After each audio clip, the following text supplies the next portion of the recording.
Hi guys, Homecoming Part 2, Chapter 2. Let me know if I'm reading too fast or too slow. I'm trying to read a little bit quicker to try to make sure I get whole chapters in before I run out of time on my videos, but let me know if the pace is good and relaxing for you guys. Just let me know in the comments, please. Okay, Chapter 2. Safe as she felt, Dicey woke early. She rolled over on her back. The lightening sky arched over her. Behind her, the empty house stood like a protecting wall. From the water came the cries of gulls. Their quarrels cut through the quiet, slapping sound ropes and rigging made against masts. Dicey stretched lazily and sat up. James lay sprawled on his stomach, one arm flung out. Sammy had curled into a tight ball. Maybeth lay on her back, her arms folded over her stomach. To the east, the sky showed a lake of clear blue into which the sun would rise. It was a particular blue, made of light and darkness mingling, clear as glass, smooth as much like water as sky. Dicey stood up and went around the far corner of the house to pee behind a large evergreen bush. She decided to let her family sleep a while longer. Even men eager to get started while the day was cool wouldn't come to work this early. Dicey returned to the bulkheading and sat. The boats rocked at their moorings. The houses beside her and across the river from her slept. Quiet as kittens, the water lapped at the boats and the bulkheads. In the east, that first blue lake increased to an ocean. The sun rose. The air shimmered in golden light. Water reflected and brightened the air. The masts and spars of the boats stood stiff and dark. The colors of the hulls became clear. Whites, reds, yellows, greens, and one burnished mahogany. Dicey walked back through the long grass. She called each of the sleepers by name. James? He stirred, rolled over, sat up, grinned. Hey, good morning. Is it late? I'm starving. Maybeth? Maybeth's eyes flew open. She lay still for a minute, staring blankly, remembering herself. Dicey crouched next to Sammy. She put her hand on his shoulder and jostled him gently while calling his name. Sammy, Sammy, time to get up. He mumbled something and curled up more tightly. You've got to. Sammy. One eyelid struggled to open, then fell closed. Wake up, Sammy. We can't stay here. He opened both eyes. Okay, he said. He closed both eyes. That's right, Dicey encouraged him. James grinned at her. Come on, Sammy, time to get up. Gotta go to the bathroom and get out of here. He stumbled to his feet. He and James walked together to the bush, James holding Sammy's arm to keep the little boy from falling. Dicey pulled her suitcase out from under the bush, opened it again, and took out $20 more. She wondered how much money she had left. She could worry about that later in the day. For now, she wanted breakfast and a phone book. They returned to the circle with the church at its center and to the steep main street. Once again, Dicey was surprised to see the backdrop of water that lay at its foot. Something was peculiar about the perspective here, she thought. It looked as if two photographs of two different places had been jammed together. The town looked as though it fell into the water. Her eyes searched eastward across the water. I can see something, she said. She could see a distant looming of land, low and flat. Do you think that's the eastern shore? How should I know? James asked. Can we eat in a restaurant? If one's open. It's pretty early. Early as it was, no more than 7:30, the water was already dotted with white sails. Everybody here must sail, Dicey thought. Everybody must have his own boat. Did you ever see so many boats? She asked James as they descended the main street. He paid no attention to her. He was looking for a place to eat. They passed 3 closed restaurants before they found one open.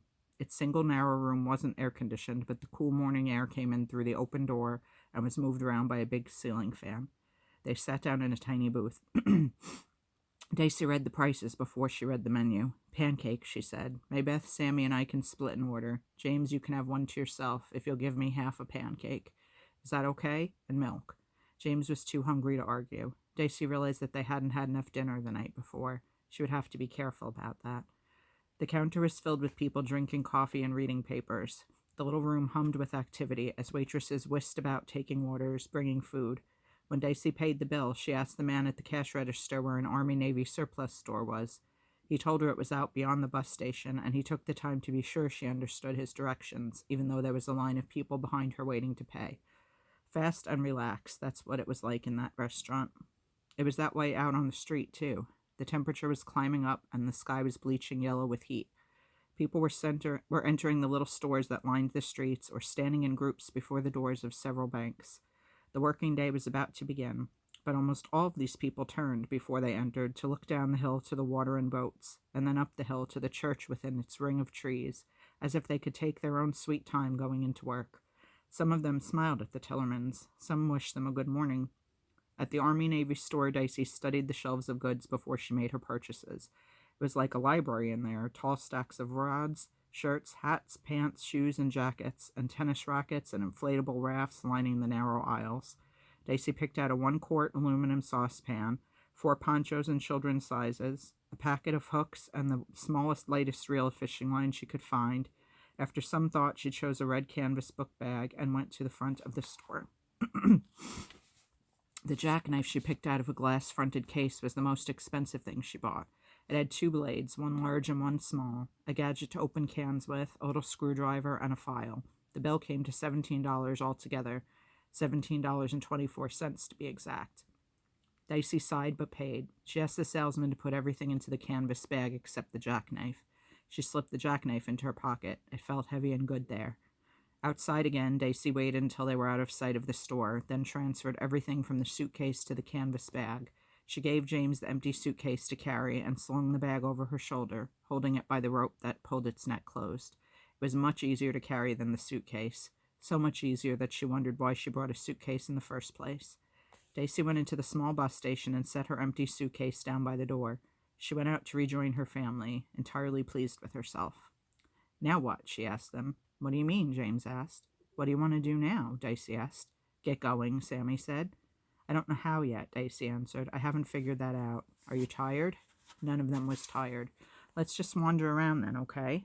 I think better while I'm moving." They walked the morning away. They stayed away from the hospital and their sleeping place and stuck to the historic section on the map. They wandered down narrow streets lined with narrow houses and up broader streets where the houses were grander, where the street-level windows rose from floor to ceiling of the rooms within. People in Annapolis, Dicey decided, must like bricks. The sidewalks were brick, as were many of the houses and public buildings.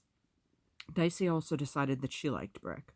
It was so sturdy-looking and symmetrical in the first place, and then when it was very, very old, it achieved a gentle, mellowed look, like old photographs or long-burning fires or a pair of blue jeans you've had for so long that even when you take them off, they still have the shape of your body in them.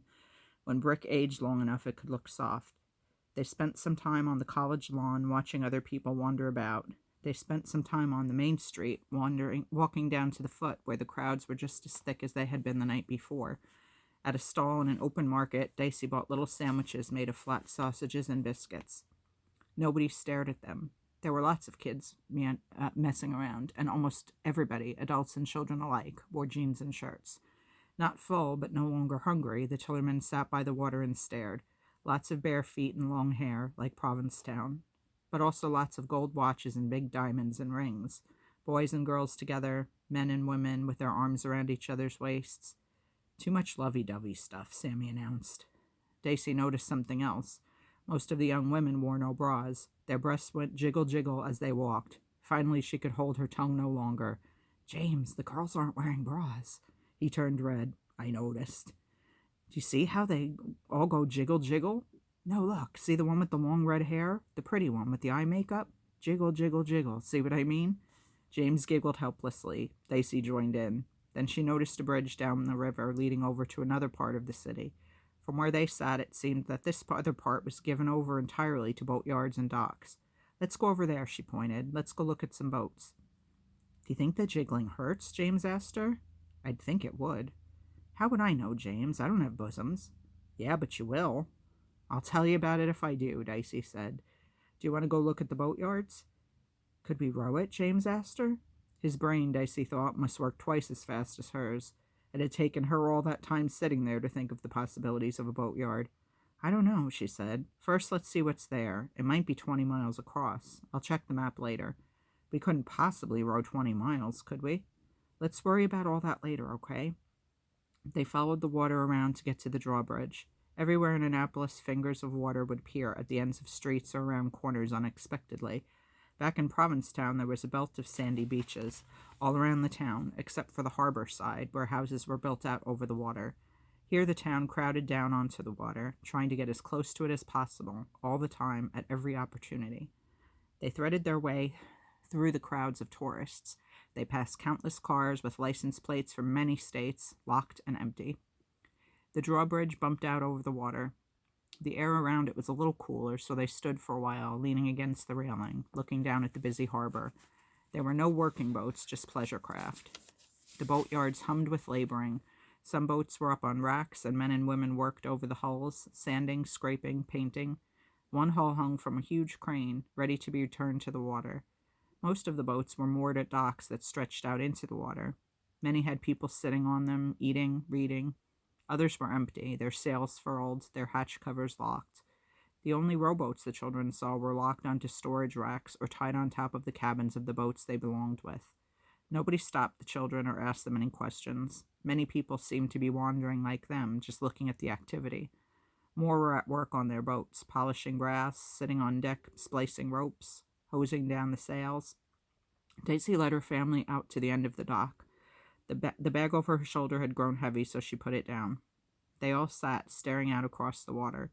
The afternoon sun reflected off the water onto their faces and arms and legs. Next to them, 2 boys were scrubbing down the deck of a sailboat. They wore only bathing suits. Their bodies were tanned and their hair was bleached by the sunlight. They looked as if they spent all summer outdoors in bathing suits and boats. One of them, the heavier one, whose stomach had ripples of fat on it, jumped lightly onto the dock to pick up a hose that was coiled there. Daisy watched him lazily. He turned on the water, then leaped back onto the deck and rinsed off the suds their brushes had left. Daisy knew what he would do before he did it. It was inevitable. It was what anybody would do with a hose in his hand and a friend who wasn't looking. He picked up the head of the hose, put his thumb over it, and sprayed his friend. The friend charged him, his hands up before his face. The heavy boy stood and sprayed him, holding him off at arm's length. The friend looked younger because he was so much lighter and smaller. He sputtered and turned under the shaft of water, but he didn't stop trying to get it. Then he stamped on the heavy boy's foot and grabbed the nozzle during that moment of distraction. They wrestled for the hose, spraying one another, shooting the water over onto the dock, laughing and cursing each other. Neither of them could take the hose away from the other. Great heavy arcs of water shot out from the boat, spraying everywhere. "Hey," Daisy yelled, "look out." 2 wet faces turned towards her. I lost my spot. Okay. The heavier boy spoke immediately.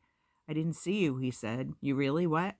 "You could say so," Daisy said, wiping her hair off her face. "But it's a hot day and the water's cool."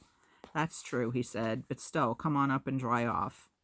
"Jerry, doesn't your dad keep towels on board?" The slimmer boy swung down out of sight.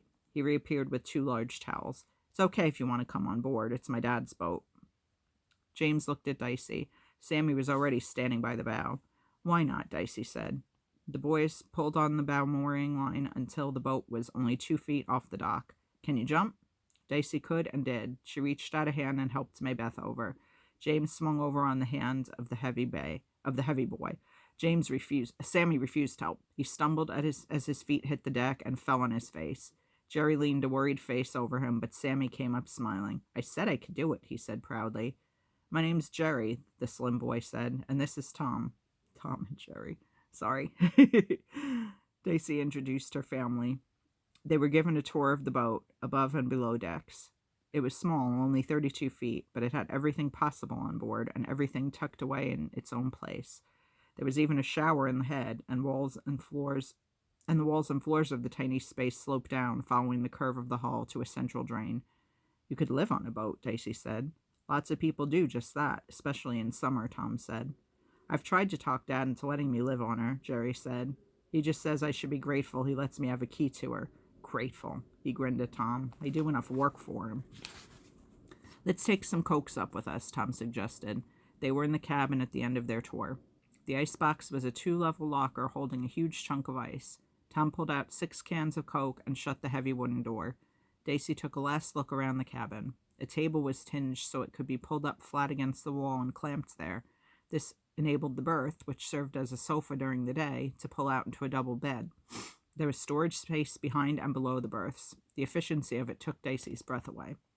After they had seated themselves around the cockpit, back in the blazing sunlight, Daisy asked, "Do you work on this boat?" "Yeah, we're free labor right now. Next year, when we're 16, he'll have to pay us, or we can get work at one of the yards. I know a lot of people," Jerry said. "Can you take the boat out sailing whenever you want?" she asked. "Well, I've got to ask permission." The 2 boys exchanged a glance that Daisy could read. It meant they often didn't ask permission. You must be a pretty good sailor, James said. I guess you'd say so, Jerry answered. He stretched out his legs and admired his tanned feet. Do you sail too? James asked Tom. Not like Jerry does. I just hack around. Are you brothers? Naw, Tom said. We're old friends, since first grade. They drank their Coke silently for a bit, basking in the sunlight. Does your dad sail the boat? James asked. On weekends, Jerry said. During the week, she's pretty much my own. Gee, James said, admiration in his voice. He looked at Dicey, hard. Dicey got the feeling they were something James wanted her to understand, but she didn't understand it yet. She tried to help by talking about the same topic. What does your dad do? Works in Washington. Jerry's voice had pride in it as he said that. Gee, is he a senator? James asked. Not so important, Jerry said. Just a representative. You know what they are? House of Representative, James said quickly. Yep, he's the representative from Ohio. 3rd District. It's his first term. Gee, James said again. He looked significantly at Dicey again. She didn't pay any attention because she sensed it was a lie. She was busy wondering why this boy would lie about his father's job and why his friend would go along with it without saying anything. We live over here because my mom doesn't want to get all caught up in political circles. She says it's no good for kids. She's a regular hawk on my mom. She only wants to keep her baby boy as long as she can, Tom remarked. Jerry flushed and bit his lip. At least she cares about her kids. Tom laughed. You can't get me that way, old friend. My parents care about me, but I've made my Declaration of Independence, and they were smart enough to accept that. I've got my freedom. And I don't? Not yet, old buddy. When you're ready, when you want it, bad enough, you'll have the nerve to fight for it. But what the hell, it's summer. Nothing's worth worrying about in the summer, is it? Sammy had lost interest in the conversation and was lying on his stomach on the deck, trying to dabble his hand in the water. Do you ever go to the eastern shore? James asked Jerry. At last, Dicey understood what James was driving at. She nodded her head at him briskly. He raised an eyebrow at her as if to say, well, it's about time. Go there, Jerry asked. I've spent almost as much time there as over here. When you sail the Chesapeake, you'll learn all about the eastern shore. Why? We got to go over tomorrow, James said. Yeah, where? Easton, Dicey said quickly. We're visiting an aunt for a couple of weeks. Our parents sent us down from Wilmington to get fresh air, she said, trying to sound disgusted. What are you doing in Annapolis? Tom asked. There's this old lady my dad knows from when he was a kid and his father was in the Navy, Dicey said. She always says she's dying to see us. I guess because she never had any children of her own. We're spending the night with her first, but she sleeps all the time. She told us to go run around while she slept. She's awfully old. I don't know, Dicey said. I think she'd rather just invite us and have us not come. But Mom says she really enjoys our visits as long as we don't hang around the house too much. Where's this? Over on Prince George Street. You know where that is? Everything in her house can't be touched. That's hard on Sammy. The boys seemed to believe this. So you're making the great trip to the eastern shore tomorrow, Tom said. On a bus, Dicey said. It's crazy. My aunt and her kids aren't even going to be there until dinner because she works and they go to some camp. I told our parents we should wait until tomorrow and take a late bus to Easton, but they said, you know how parents are. Man, do I know, Jerry said. It's too bad you can't sail over, Tom said to Dicey. It sure beats the bus, Jerry agreed. They didn't sound like they were offering, so Dicey played it low. Yeah, but it's a short trip. We'll survive. Yeah, it's too bad, Tom said to her. We'd offer to sail you over, see, but Jerry would have to ask permission, and Dicey nodded as if she understood. Well, she did. She understood what he was up to. Jerry studied his feet. Dicey stood up. We gotta get back now. Thanks for the Cokes. Wait a minute, Jerry said. Would you really like to sail over, he asked. He was looking at Tom, not at them, as he spoke. Gee, yes, James said. We could get back by dark, you know, Jerry said to Tom. Tom just smiled. I'll tell my mom I'm having dinner at your house. Do you think we could? Get over and back? Tom looked doubtful. I'd like to try it, wouldn't you? Jerry insisted. Oh, I'd like it, you know that. I'm always game for something out of the ordinary. But I don't have to be home by dark. I don't have the mother who has to know where I am every minute of the day. Cut it out, okay? Lay off that stuff. I mean, what can they do to me after all? Lock me in the attic? Beat me with wet noodles? Send me away to school? Tom shrugged. Gee, I don't want to get you in trouble, James said. Trouble, Jerry said, as if there was no trouble he couldn't handle. Let me worry about that. I'm game for a day's hard sailing. Think you could do it? He challenged Tom. Anything you can do, I can do, Tom answered. We'll see, Jerry said. You kids get back here early tomorrow, 8 o'clock. Can you be here that early? I think so, Dicey said. I think there's a 7 o'clock bus, so we could say we were taking. It sure would be fun to sail over. It's not easy, Jerry warned her. You have to keep out of the way. We can do that, Dicey said. And the little kids, can they swim? I can swim good, Sammy said. Okay, then. Okay? Okay, Dicey agreed. They left the boat quickly. She picked up her bag from the dock and hustled everyone ahead of her down the dock. When they were well out of sight, she slowed down and turned to James. Gee, James, she said, and burst out laughing. James joined in. I want hamburgers for supper tonight, he said. You deserve them, Dicey answered. I thought you'd never catch on, he said. I thought that Jerry'd never catch on. You know, Dicey, we made them do what we wanted them to do. Tom really did it, Dicey said. Yeah, why did he? Does he want to get his friend in trouble? I don't know, Dicey said. Is that what friends do? Don't you know? No, I never had a friend like that. A best friend from first grade. We never had many friends, did we? I guess not, James thought about that. None of us did. Maybe Tillermans don't. They ate dinner at Burger King, hamburgers, french fries, milkshakes. It tasted good to them after weeks of Cousin Eunice's frozen dinners and pot pies. They wandered around again until evening had settled in, milling with crowds of people who seemed to have nothing else to do but saunter down the streets and look in store windows or peer at the little houses. When they had drifted back to their own empty house, the little children fell asleep almost at once. Dicey and James sat up for a long time down by the river. Occasional boats motored up and down. Voices floated across the water. The air was humid and hot, although Dicey felt satisfied. I think she's poor, Dicey said, and maybe strange. Oh, sorry, I missed a sentence, guys. What do you know about our grandmother? James asked her. I think she's poor, Dicey said, and maybe strange. Strange, like Mama? Crazy? Strange like all the Tillermans, Dicey said. She lives all alone on a farm. Why do Tillermans always live alone? We don't. We live together. Together, but all alone together, James said. Maybe every family feels that way, Dicey said. Maybe that's what families are. I don't know, James said. I don't think so. Before she went to sleep that night, Dicey counted her money, peering at the bills in the dim light. She had $47 left and some change. It had cost them a lot to get to Annapolis. Dicey decided that 40 would be the amount to keep in her pocket. Once they got across the bay, they'd have to stop spending. They'd have to fish for food and get clams or something. And she'd have to earn money if she could.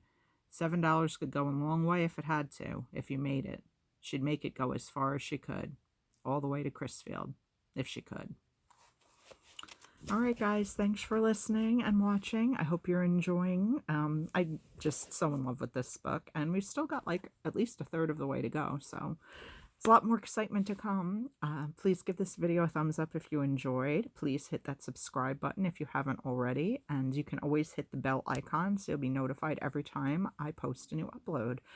I hope you enjoyed, as I said, and I will be back soon with more stuff. And just so you know, guys, I am going to be getting back to doing more lip balm reviews and things like that. I know a lot of people really enjoy and miss those videos. I have tons of lippies to review. It's just a matter of finding a location. When I do these reading videos, I sit on my bed, and it's not really conducive to, like, application of makeup or anything. It's just kind of a place to hang and read or show you things when I do unboxings. But I think I have a place downstairs where I can start filming some, trying out stuff, review videos and things. So if that's what you enjoy, there will be more of that coming soon, I promise. And all kinds of other random things as they cross my brain. So again, thanks for watching. Have an awesome rest of your day, and I'll be back soon with more stuff. Bye, guys.